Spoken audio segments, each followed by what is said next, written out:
Hello. Yeah, my blood's Good morning. pumping now. That's more workout than I've done this whole week. You just did right there. Probably for me too. Yeah. Come to think of it, yeah. Well, welcome back. This is our first show of the week, believe it or not. This is The also first- our last show of the week. Wow.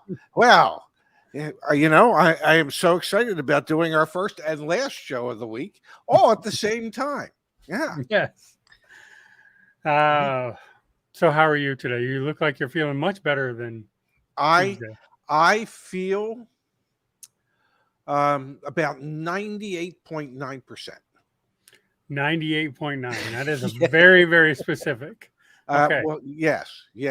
And I believe as the day progresses, I have a date at about a little after 1:30 today at Fish and Whistle, which is a little spirits place, and they serve some food. And Nick, the chef there, makes the best meatball sub ever. And well, that's a big claim. That is a I mean, I love best I've ever had. Sub, so yeah, the best I've ever had. And well, that's where Laura works. So she told Nick to put one aside for me. So I have a date after the show to go over there and eat. So I am sure as I am ingesting that meatball sandwich, I will go up to about 100%, maybe 101%. Nice. So Zach has a date with Laura, and you have a date with the meatball sub. Well, yeah, exactly. That's it in a nutshell. Yes. I don't have a date with anybody other than food. Yes. Those are my kind of dates, Ray. Yeah.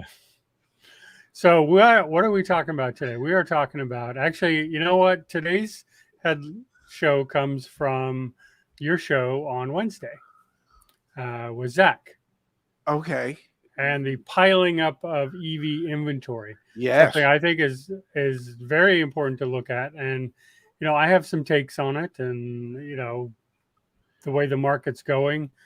So I thought we would talk about that because that is a major shift in the industry. We went from you can't get one, you got to wait, 14 months. And then 14 months later, there's just piling up everywhere. Yeah, because literally we went from you can't get one, and that if you wanted one of the new ones from one of the legacy, Justin's here, and if you wanted one of the new ones from the legacy manufacturers, not only would you have to wait, but you would have to pay a premium on top of the pricing in order to get it.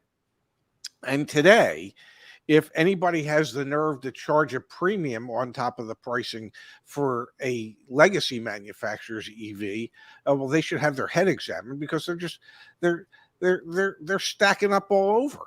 It's what and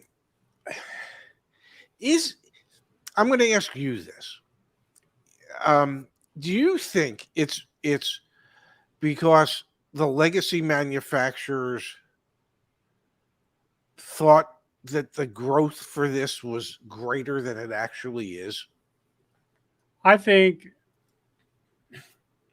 based on, this gets into my thinking of why these are stacking up. But yes, I think they thought they could get away with the prices of these. Mm-hmm. I think the demand is absolutely there. And I think Tesla shows the demand is there.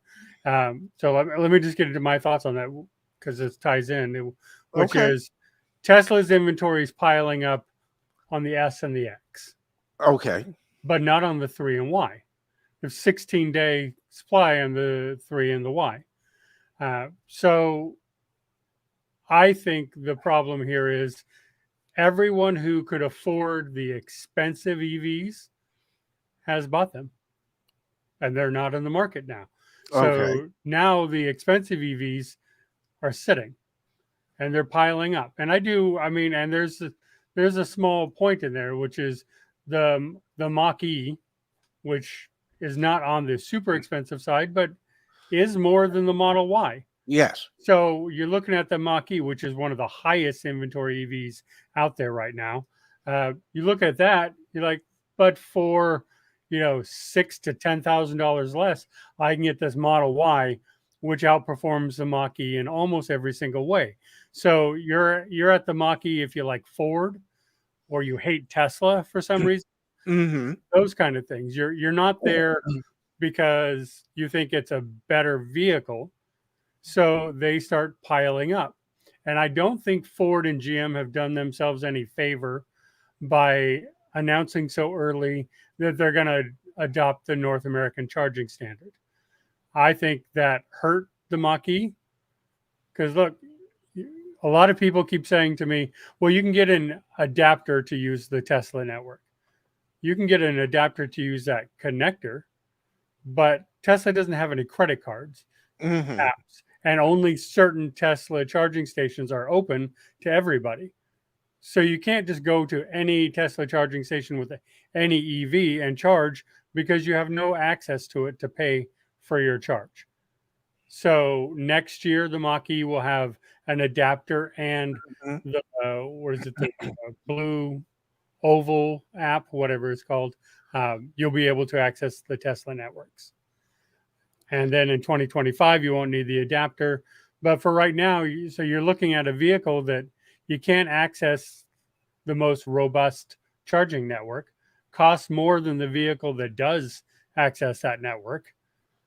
And, it just becomes this horrible thing out there that these EVs are impractical and too much. Well, I understand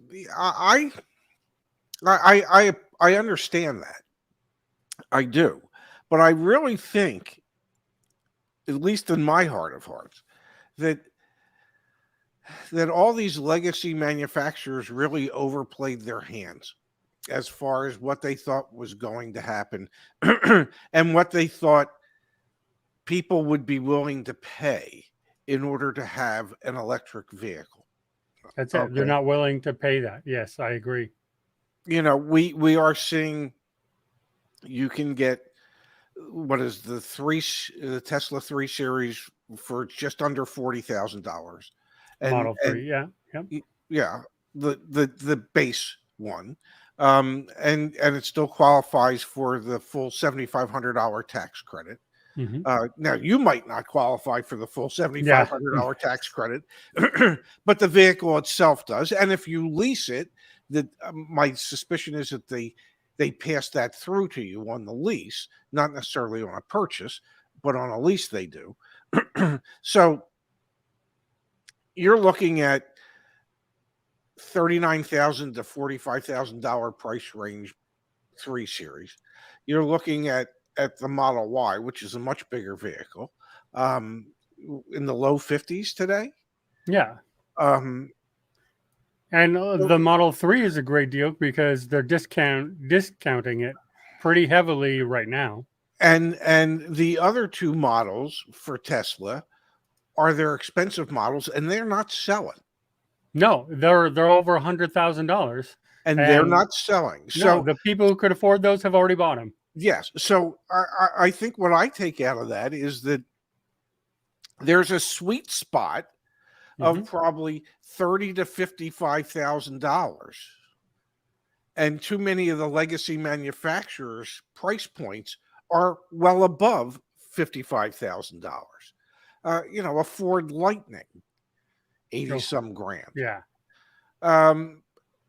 I think it wouldn't surprise me if the legacy manufacturers just really missed the mark. And it wouldn't be the first time that they've done that. They've done that often with many of the vehicles that they've decided to produce that didn't sell. So yeah, and they're going to have a tough time being able to be in the competitive price points that Tesla's in. Yeah, I mean, and I think we've talked about that. I know we've talked about this many times, and it's going to sound like I'm beating a dead horse here, but it's the manufacturing. These legacy automakers are trying to produce EVs the way they produce ICE vehicles, which isn't efficient. They're losing money on each one, and then trying to figure out, well, we can't lower our price point because we're already losing money at this price point. But now their cars are stacking up and up and up. I mean, what Learning Fast says, he went to his local Kia dealership, they had 20 plus EV6s. Yeah, when I went out looking, EV6s were only outpaced by Mach-E's sitting on the lot. So, and we all know, you know, Ford is saying they're losing so much money on every EV sold, and you sort of look at it and go, when are you going to adapt to how to manufacture these at a price point that's reasonable and keep going, or are you not? And then you get into government rules and regulations and Air Resource Board and stuff on if they're just going to try to abandon the EV. I just don't know how they do that. Well, I know that Ford expects to lose $3 billion this year on Blue Oval, on the EV division. How sustainable is that? I mean, how many? I mean, you know, how many years can you effectively afford to do that before you finally say to yourself, okay, maybe we're not going to be in the EV business? It just and if they're losing $3 billion, you know, maybe they need to lose $5 billion in order to get rid of the cars that are stacking up. Yeah, well, but they're stacking up, and I keep seeing a lot of dealers not moving on them though. They're like, nope. Like, when are these dealers, Kia especially? One of the local Kia dealers here in my area still has a $2,000 addendum on their EV6s. I'm like, but they're everywhere. Like, Yeah. what are you, like, how are you charging $2,000 over? And the salesperson said, you can work that off. We can wipe that off. I'm like, great. Yeah. You're still only at MSRP then on this vehicle that is piling up on your lots. Like, that's insane. And the Ford, I mean, granted, the Ford dealer in my area is one of the worst dealers I've ever seen. Yeah. I'm not going to say who, but one of them is just absolutely the worst I've seen across the country. And their Mach-E's like still have like $7,000 markup Wow. in them.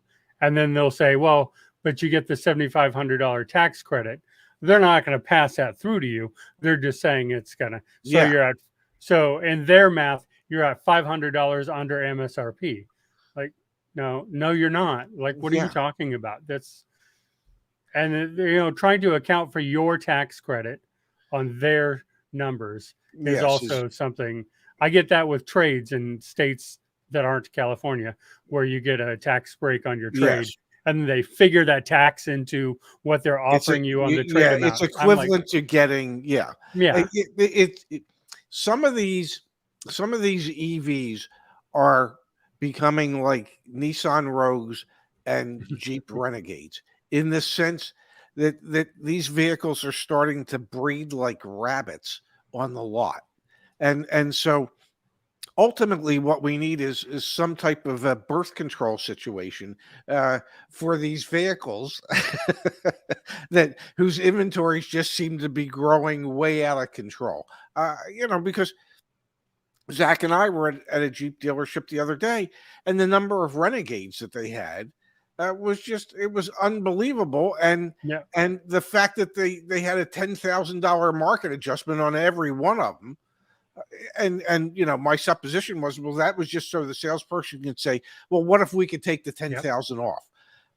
You know, that's not a negotiating strategy. And if you ever wonder why your inventory is growing, well, that could be the reason. So yeah, we either dealers have to become more cognizant of what the market really is. And you worked at dealerships and I ran them, and I can tell you that most dealers are reactive instead of proactive. Yes. It's once they get hit upside the head with a sledgehammer that they go, ooh, maybe we need to do something about moving these vehicles. They're never proactive. They don't look at what's happening and say, oh, this is let's start marking these down now. Let's start having a sale on these now so that we don't end up with 300 of them. And so I guess we should tell our viewers, well, you need to walk into the dealership with a sledgehammer in your hand and then smack them upside the head. Yeah, I mean, hey, you definitely feel like that half the time, is just going in there with guns blazing, but also, that does not always work out, because some dealers are just. I think so many dealers during the pandemic and the chip shortage time got so lazy and Yes. so greedy, and they don't want to work for sales. We had a member come into chat yesterday who said they went to the dealer. We're trying to work out a deal. We made our recommendation. She made that recommendation to the dealer saying, look, I'll offer you 35.9 out the door on this because that's what fits my budget better. Yeah. And believe me, that was a very fair deal. That was still above the bottom. Yes. We were at midpoint. So she offered 35.9, and the dealer told her, well, we don't sell cars based on your budget, so good luck. Well, that now there's some selling skills right there. And I am flabbergasted every day at the lack of sales. Like, even if that's your thought and you're like, nah, that's an unrealistic number. Even if that's your thought, there's a way to approach and say that in a sales way to save the sale and get the negotiations going back and forth. But that is just the worst way. And I've seen more sales managers and salespeople who are just so lazy, and they're just like, they don't want to work with it. I'm like, it's been on your lot for 201 days. You don't want to work this vehicle? I don't understand that at all. Yeah, it's because they're convinced that the next person that walks in will just buy it at the number that they're asking. But even they have to notice that foot traffic is down. Yeah. We just talked about it on the Ray and Zach show, the news that you can use, that the number of people between the ages of 18 and 39 that are delinquent 90 days or more on their automobile loans, how it's becoming a real issue. Well, I keep seeing that the number of people that are actually in the market for these cars is a shrinking number. It's not an expanding number anymore. There's more and more people that are buried in their vehicle that they bought 2 years ago, 2.5 years ago, that even if they wanted to get out of it, they can't. And even if they wanted to get out of it because they can no longer afford the payment and they want to get into something cheaper so that they can get a cheaper payment, they can't because they don't have the cash to offset any of the negative equity. So if you're a dealership today, you can't be sitting there thinking that there's just this never-ending supply of people that are going to keep walking in the door, because there isn't. Well, and I think you guys have discussed it, and I know Brandon Car Questions Answers is discussing it every day. The repocalypse, whatever we're calling it, is here. And I will tell you anecdotally, in my complex here, we have 50 units in my apartment complex. It's not a large complex. It's just 50 units. Yes. Had 2 tow trucks come and tow people's cars out of their spaces and leave with them in repos. And I know both those vehicles were bought in the last 2 years, and they were not brand new. And I know they just got underwater in those payments because they bought them over a year ago. So we know they paid the top price for it. And, and that's just 2 people out of 50 units. So maybe 100 people in the complex. 2 have already gotten towed just in this last week. And I watch this happen. I tried to do my best to stop it, but I can only do what I can do. Yeah. But, this is happening all over the place. I know Brandon's going to the auctions, and he's walking those rows and, repo. It's crazy. So the whole market is getting weird, and these dealers are being completely unreasonable. And, Susanna says maybe they have low morale. which is why they're not trying. And that could definitely be, maybe they do know the next person isn't coming, and the dealership principals or the managers are the ones who are just sort of blinding themselves to it. So they're putting these policies, because I've looked at several deals this week with over 200 days on the lot. I'm like, why haven't you tried to go to auction with it? Or maybe they did and it didn't sell. I don't know. But it seems like there's some blinders on these dealers too. Yeah, I will say, you know, there was a time when I owned a Golf USA franchise in Arizona. And I think the first thing I learned once I opened the doors the first week was, and I never forgot this, and I think a lot of automobile dealerships forget it. Just because I unlock the door in the morning doesn't mean anybody has to walk through it. Yeah, exactly. So if somebody does walk through it, then it is incumbent upon you as the dealer or the dealership manager to figure out how to get them in a car, because there's no guarantee somebody else is going to walk through that door again after they leave. Yeah. So, you know, I worked for a GM once, and his mandate to me was, Ray, do whatever you have to do to sell the first car of the day. I don't care if you even have to lose money to do it. Oh, and Ray, do whatever you have to do to sell the last car of the day. And I don't care if you have to lose money to do it.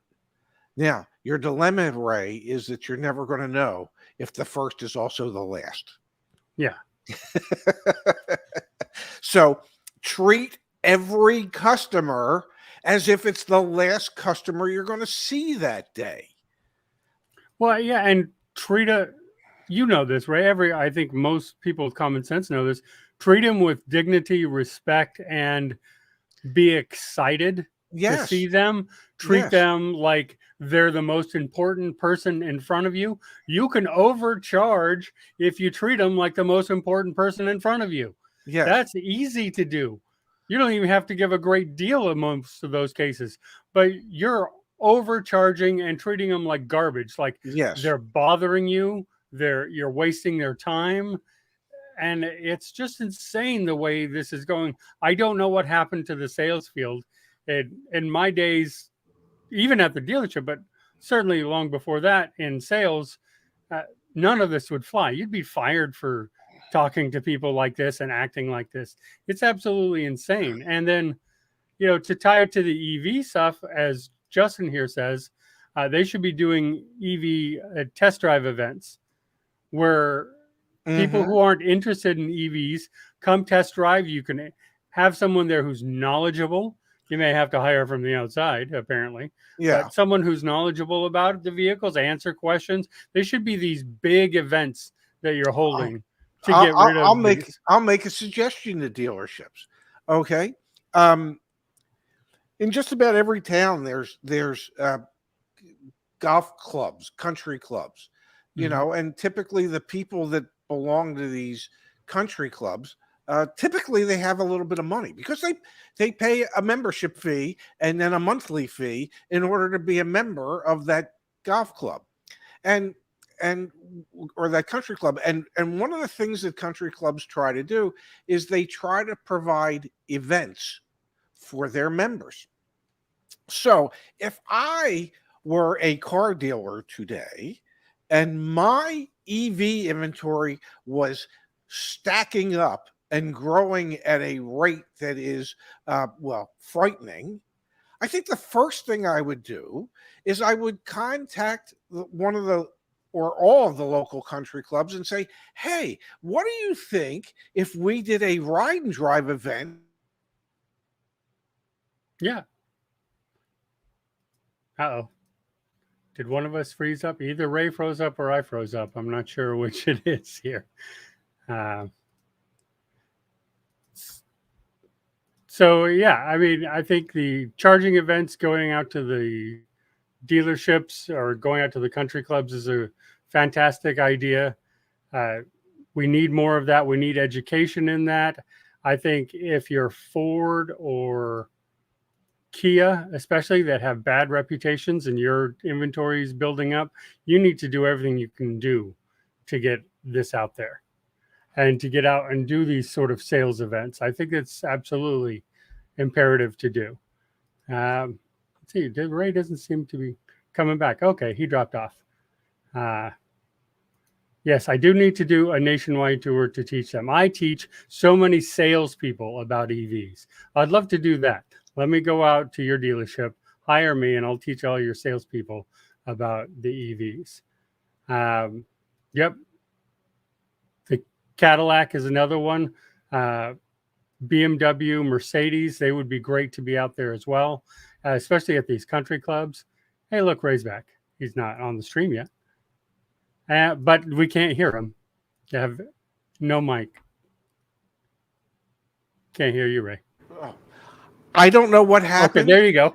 But apparently I pissed off my computer and it just decided to restart on its own. I'll never talk about country clubs again. Yeah, yeah. I will say I've had that happen the other day on my Mac as well. It just restarted out of nowhere. So I don't know if there's a bug in Apple somewhere. Well, whatever.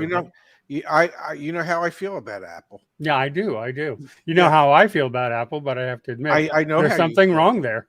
Yeah, without a doubt. Goodness. But I'm agreeing with you, right? Like the country club events, especially, you have your BMW, Mercedes, and Cadillac, which I think certainly should be out there at those country clubs. But I think even more so, and I just said this a minute ago, was Ford and Kia have bad reputations, right? And their EVs are stacking up more than anybody's. Mm-hmm. Like they need to get their EVs out there and try to change their reputation. And these kind of events or whatever they can do. I thought Cadillac was the genius one because they started doing, and I've seen this twice now just in Sacramento, they're going with their Cadillac EVs to Tesla supercharging stations. And all the Teslas that are parked there, they're like, hey, do you want to go on a ride along? Do you want to look at the car? Do you want to drive this one? Look, they're going to people who are already sold on EVs, sure, who already like EVs, and saying, hey, look at our product though. Look what we're offering and compare it with what you're driving. I thought that was a really good idea. It is. I don't know that you convert people into a Cadillac at a Tesla charging station. Maybe S and X, but it's creative, but not 3 and Ys. Yeah. It's creative. I just think that there's. I used to say to salespeople, you always hear the phrase "think outside of the box," and I used to say to salespeople, here's the deal. There is no box. Anything flies. Okay? Just don't be afraid to do something that might seem out of the ordinary. So don't constrain your own thoughts as to what it is you can do or what it is you can attempt to do. Think of ways that you can broaden the scope of your brand, at XYZ dealership. And I used to always challenge my salespeople to do that. That you want to create events as a salesperson for your own. If you were a salesperson of mine and you came to me and said, I need 2 lot attendants and I need 4 cars. I want to produce my own event at XYZ Country Club next Saturday and Sunday.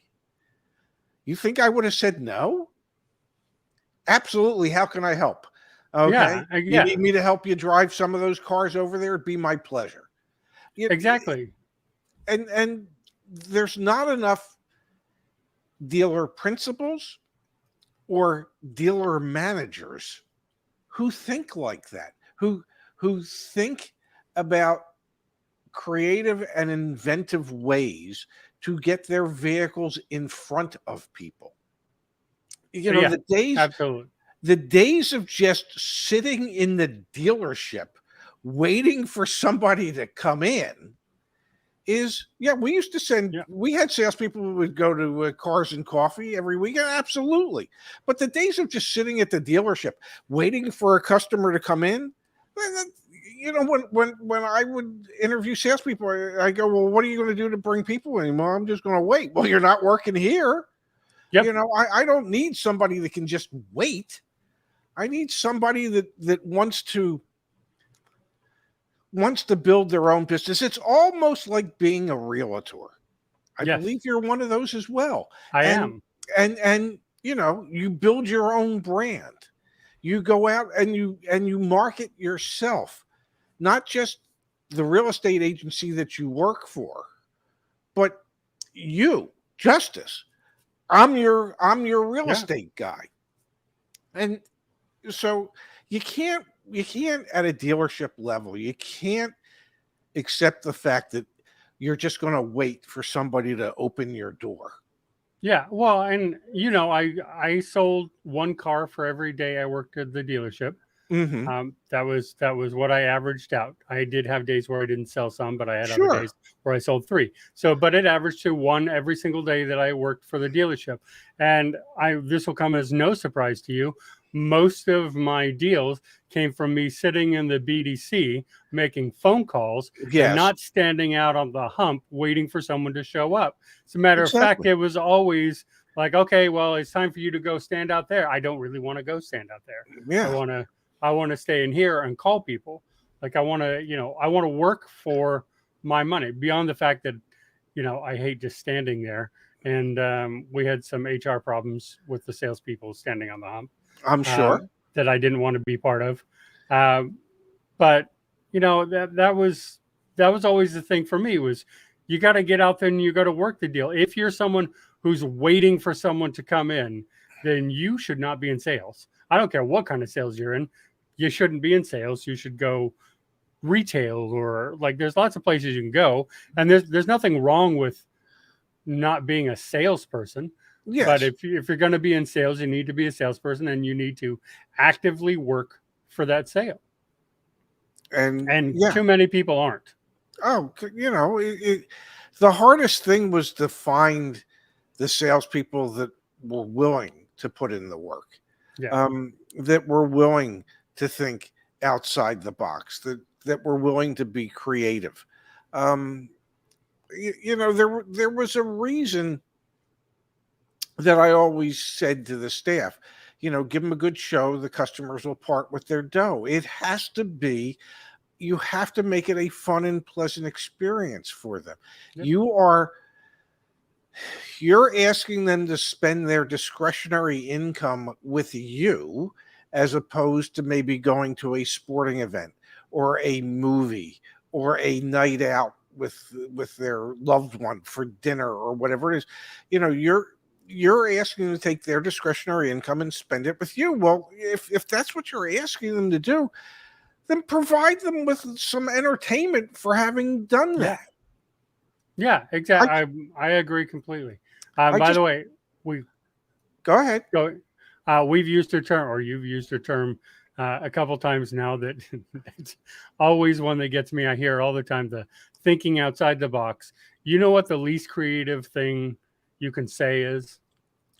Think outside the box. That's the least creative thing you can ever tell someone. So I absolutely hate that. And if any dealers are watching and have those lazy salespeople, may I suggest go to your local restaurant. Yes. And start recruiting from there. Those workers will almost always be your best salespeople. They know how to hustle. They're used to being on their feet and moving all day. Get some restaurant workers in there. They're used to long hours. People. Yep. Yeah. Yeah. Long hours on their feet, hustling the entire time. They're not people who stand around. So, you know, get out there and start making those offers to them. Yeah, and those people who come in and learn how to sell cars, you know, once the customer said yes, then they're ready to sell them some type of dessert. Well, did you want the paint and leather protection with the car? You know, just to protect yourself. You know, because as a server, you know, you're always asking for more. What else can I get you? What else might I interest you in? Can I interest you in a cup of coffee after dinner? Well, I will tell you this, Ray. We had one of our concierge customers, one of the last ones before we suspended the service for Yes. now. I was helping her finish up, and we were on a call, and she was asking me about all the ancillary products that Yes. F&I was going to offer her, and she wanted to get educated on it so she can counter. And I started with saying, you probably don't need any of those. Gap if you're going to put less 20%, blah blah Yes. blah. Consider an extended warranty if you're that kind of person. And she started going through some of the other options and just asking me about them. And I explained what each one were, and she's like, "Okay, now you've made this really difficult because you make them sound so good and so attractive that I feel like I want them, and I didn't really think I did." And I was like, "Well, sorry." that's the salesperson in me. Like, I'm going to tell you what the real value of the product is. And to all those people that force those products, I say you get less people buying them by trying to force them and get them to knee-jerk reaction than you do by trying to sell them. Look, I've never bought tire and wheel protection. I can guarantee you I can sell that almost every time. I guarantee you I could. My son, when he had his Volvo S90, he didn't buy tire and wheel until he went through his third tire, because they were low profile tires, and they're always getting bubbles in the tires. So once he got the tire and wheel coverage, he never had another issue. But in his case, it would have paid for itself. No, I know. Look, if you've got a high-end vehicle with low-profile tires, I 100% can sell you the tire and wheel, because I kind of believe you might actually get some really good use out of it, especially if you got cosmetic on it, and you got that high-end vehicle, surely. But, we in this case, we're talking about Subaru Outback. But, so if you explain the benefits on almost all these products, you probably really can sell them relatively easily. But the salespeople aren't that. They're not salespeople. They're contract writers. They're regurgitators. Yeah.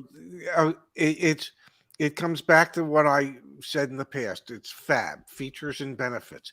Yep. If you just spit off the features and never speak about the benefits, you're just whistling into the wind. You're just having a one-way conversation. But if you go over the features and the benefit of it, then you actually stand a shot at getting somebody to see the value of it and saying, yeah, I think that makes sense. Good F&I people and good salespeople do that. Lazy F&I people and lazy salespeople just say, well, no, it's part of the car. No, everybody has to take. We do it to all the cars. Yeah, it's already installed, which I can tell you, in my experience, is almost never the case. Yeah, they will install it when you're in the F&I office and it goes into detailing. That's when they'll put most of that stuff on. Yeah, it's laziness. So yeah, and there's no sales. And when you talk about EVs, we talked about this many times. Salespeople aren't trained. They have no idea what the benefits are. They barely know the features, let alone the benefits. They can't explain why, charging this amount of time is helpful, why this size battery is better than that size battery. Nothing. They know nothing about the EV. Every EV dealer I talk to, I always ask, is there a frunk in this vehicle? Yeah. They always say yes, but there almost never is on a lot of these. And I'll go, okay, let's open up the hood and check. We open it up. I'm like, there's an engine cover in this. So we have this with the Cadillac Lyriq. I'm like, there's absolutely no frunk here. There's not, like, you don't even know that basic thing. You've never lifted the hood of this vehicle to look at it. Like, that's insane. Yeah, well, that's like most salespeople. Yeah. They don't want to know. Yeah. They don't want to take the time to know. But this also happens to be the ones that you pull up and they're just standing out there chatting with each other.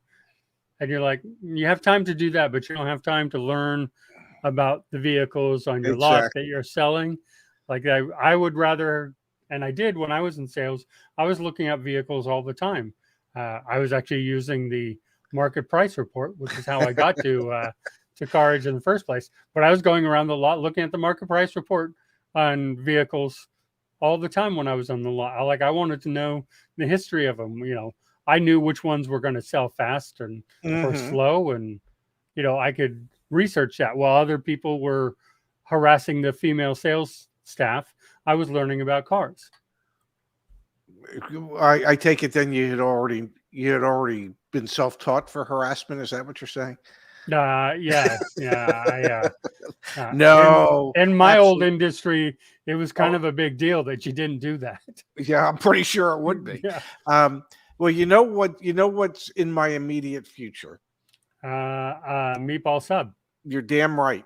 And so I need to head over there because A, I'm hungry, Yeah. and B, I'm salivating over this damn thing because it's that good. Maybe I'll even take a picture. I was gonna say, I know you don't take pictures of your food, but I feel like you have to take pictures of your food. I'll When take a picture. yeah. I'll take a picture. The meatballs, the as he calls it, the Sunday gravy or the Sunday Oh, sauce Sunday with sauce. Yep. with long hots and real sharp Oh, provolone.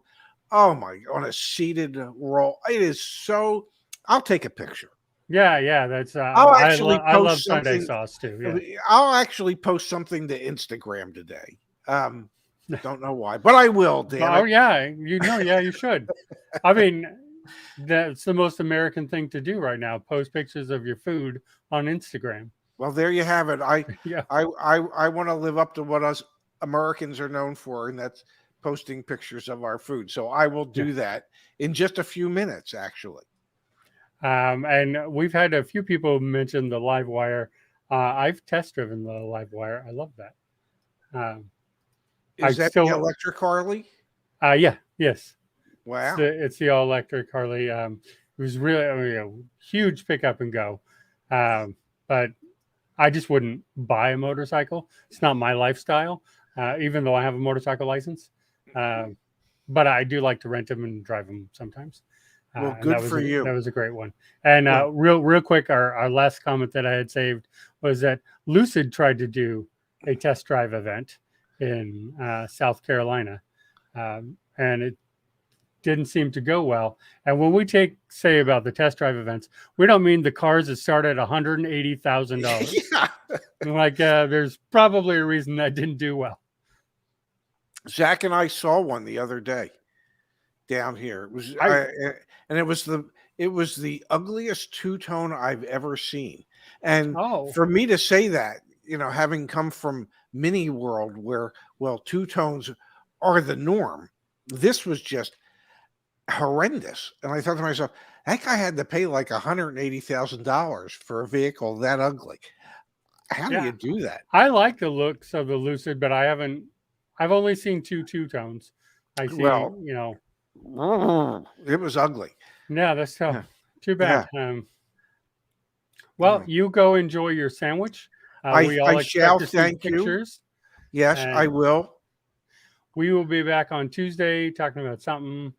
I will not. I will be on an Oh, airplane Tuesday flying back from Charlotte. We're trying it okay. again this weekend. Um, we're flying out Sunday mid-afternoon or early afternoon and flying back Tuesday morning. I think our flight's at 11 something. So I won't be able to make our electric show All right. on Tuesday. I apologize in advance, but I will be back for Wednesday's show for sure.